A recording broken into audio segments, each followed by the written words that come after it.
Let's move things a little bit more locally. There are concerns over the City of Johannesburg's visible dilapidation, according to residents who are concerned about service delivery issues. Those who are supposed to be delivering services are also struggling to even secure jobs within the city. Now, Pick It Up temporary employees took to the city manager yesterday, demanding accountability over recruitment processes. Nqobile Madlala is live from the city and from the inner city and joins us now. We're speaking just a little bit earlier with regards to those that who really are affected by the dilapidation, the worsening conditions within the inner city especially. And clearly question marks are, what will the city manager be saying? Nqobile.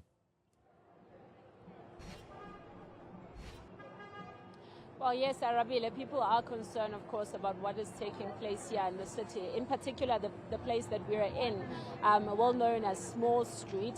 This area is known as one of the places where people come in to buy clothes and all sort of things. But it's also high in terms of crime. We've seen horror videos of people being basically taken, their stuff, their money, and so on. So I want to bring in a resident who lives in the area to speak to us about some of these issues. And one of the things that you have to deal with if you are in this road is crime and safety issues. How bad is it where we are? Small Street, known as the notorious gangster paradise. It's basically overcrowded, and we're not just looking at Small Street. We're looking at the wider spaces around Small Street, where the place is overcrowded. It's near MTN taxi rank. It's very overcrowded, and basically being overcrowded, we have high crime rates around here. Very, very high crime rates. So you're never sure when you're going to be robbed. And then we have some police visibility around here. We've got police visibility, and we have community patrollers all over the space, and we have the Panyaza boys who's looking out for the citizens and the shoppers. And what sort of issues in terms of service delivery do you face in this inner city? Okay, our greatest issue around here is the filthy streets, the non-removal of the dirt. We don't know day by day when Pick It Up is going to be around, and seeing that this is a business area, very, very busy business area, they're supposed to clean the space 3 times a day, and it seems as though it's only being done once a day. And by saying once a day, the first team comes and sweeps, put the stuff in packets, and this thing lays around on every corner. And as the day goes, the street kids, they come and tear these packets open, and then it's like just the same muck that's laying all over the street. Then the night shift staff has to come, and sometimes the night shift staff doesn't even clean these spaces. They just clean designated spaces, and the rest of the place stays dirty and filthy. And it seems as though no one notices how filthy this place is at times. Thank you very much, and I want to bring in somebody else also who lives in the city. Siyabonga, it's obviously very difficult to live and operate in the city, mainly because of these issues that are being faced by residents in the area. Which ones affect you?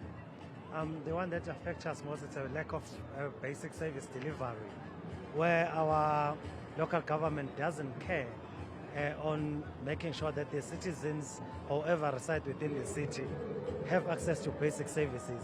Instead, you will find that the officials will be running around the city, disconnecting basic services from the residents, of which it's become difficult to live in the city if there is no services. That's why we find ourselves in these big strategies of fire because of self-connected electricity, and also in terms of water, people, they will reconnect themselves because the city doesn't want to reconnect them in a right way. So we'll find those things become more difficult to the resident of the inner city.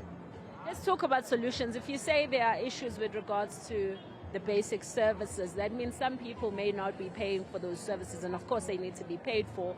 But then what is the solution then? Because the city will cut because someone is not paying.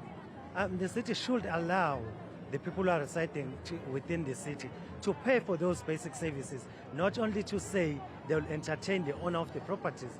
Remember, the people who are consuming are the residents, not the owner. So the city should allow the resident to pay for those basic services so that they won't find themselves running around and disconnecting all these basic services. So if the city can make sure that they allow these people to pay for these basic services, and also these people, they must be allowed to pay towards the basic services to municipal accounts, then those are the things that can resolve all the issues in terms of access to basic services. Thank you very much. That's in regards to illegal connections from what we are hearing there from some of the residents. But Nqobile, it's quite clear where we are standing. You can see already there's some illegal parking. As you can see, people just park anywhere. There's not much control in terms of how things are done. People can just park in any space and there's no impounding of anything. This is one of the busy areas as being explained. A lot of business takes place here, but also there's high crime rates. So it's not just things like basic services that needs to be taken care of. It's things like security as well that needs to be looked at. Probably more manpower needed also to assist with those issues of crime within this space.